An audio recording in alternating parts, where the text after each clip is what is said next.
लेकिन मैम कभी कभी ऐसा हो जाता है ना कि ध्यान करो तब तो सही लगता है, उसके बाद कुछ ऐसी सिचुएशंस आ जाती है ना, फिर मन बहुत उदास हो जाता है। तो इससे कैसे निस्तार पाया जाए, कैसे छुटकारा पाया जाए? जी, मैम का नाम क्या बताया जी, उन्होंने? आप अपना नाम बता दीजिए मैम। नीलम। नीलम मैम, मैं नीलम बोल रही हूँ जी नीलम कन्नौज जी। से, सॉरी।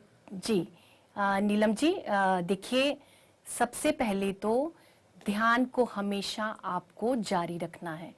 देखिए, जब हम कुछ दिन ध्यान करते हैं या कुछ महीने ध्यान करते हैं और बीच में ध्यान को छोड़ देते हैं, तो जो भी हमारे भीतर शुद्धिकरण एक लयबद्धता में हो रहा होता है, वो बीच में वो प्रोसेस अधूरा रह जाता है।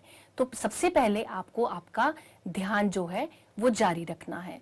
दूसरा, जैसे बीच बीच में जीवन की परिस्थितियों से जो आपको ऐसी सिचुएशन आती है कि आप उदास हो जाते हैं या फिर से डर जाते हैं, घबरा जाते हैं, तो देखिए, ये जीवन की चुनौतियां हैं। ऐसा नहीं है ध्यान करने से हमें जीवन में चुनौतियां नहीं आएंगी, चुनौतियां तो आएंगी। उन चुनौतियों को आपको ध्यान की ऊर्जा से परे करना है। अब देखिए, हम कितना कुछ ध्यान के साथ साथ जानते हैं। हम आभार देना जानते हैं, धन्यवाद की ऊर्जा को जानते हैं, अफर्मेशंस जानते हैं, पॉजिटिव मिराकुलस थिंकिंग करना जानते हैं। तो देखिए, उन किसी भी क्लॉज में से जो भी क्लॉज आपको उस समय अच्छी लगती है उसे इस्तेमाल करें और अपने आप को मानसिक रूप से आपको स्ट्रांग रखना है। और देखिए, मान लीजिए आप अचानक से उदास हो गए, तो यहाँ पर मैं फिर से कहूंगी कि आपका जो अवचेतन मन है वो क्लीन हो रहा है।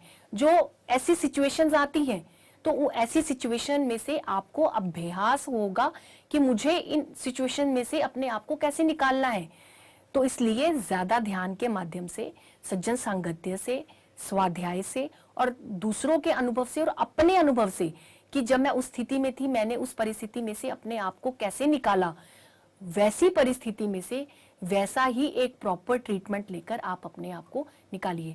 देखिए, इसमें ट्रीटमेंट कोई डॉक्टर का नहीं लेना है, खुद का ट्रीटमेंट खुद ही करना है। और ये खुद का ट्रीटमेंट कैसे होगा? श्वास के द्वारा और अपने आप को प्रोत्साहन के द्वारा कि जीवन में कुछ भी हो जाए, मैं हमेशा ध्यान करती रहूंगी और ध्यान के द्वारा जो मैं सीख रही हूं उन चुनौतियों को मैं स्वीकार करती रहूंगी। जितना स्वीकार भाव आपके भीतर आएगा, उतना ही भावनात्मक रूप से आप स्ट्रांग हो जाएंगे।